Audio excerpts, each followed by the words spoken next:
ফিসফিসে বনভূমির এক কোণে একটি কৌতূহলী হরিণ শিশু ডিডি একটা ঝকঝকে নদীর ধারে সে হঠাৎ দেখতে পেল একটি বাঘছানা।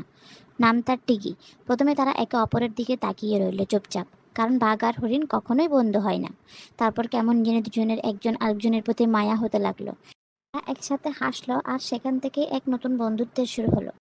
টি আর ডিডি প্রতিদিন নদীর ধারে দেখা করতে লাগলো। তারা পাথরের উপর লাফালাফি করতো, মেঘ দেখে গল্প বানাতো আর একসাথে বনপথে ঘুরে বেড়াতো। একদিন টানা বৃষ্টির পর নদীর পানি বেড়ে গিয়েছিল, স্রোত খুব জোরে ছিল।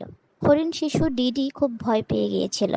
বাঘ শিশু টিগি সঙ্গে সঙ্গে তার মা বাবাকে ডেকে আনলো। দুটি বড় বড় বাঘ ধীরে ধীরে পানির দিকে এগিয়ে এলো।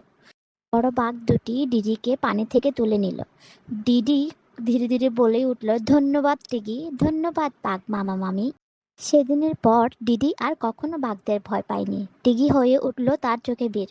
হরিণদের দল আর বাঘের পরিবার বন জুড়ে একসাথে থাকতে শিখল। তারা সবাই মিলে একটি বনভোজের আয়োজন করেছিল, যা মধু আর প্রচুর হাসি। সূর্য যখন গাছপালার পেছনে ডুবে যাচ্ছিল, টিগি আর ডিডি বসেছিল তাদের প্রিয় পাথরের উপর। ডিডি চিরদিনের বন্ধু, টিগি চিরদিন এবং তারও বেশি।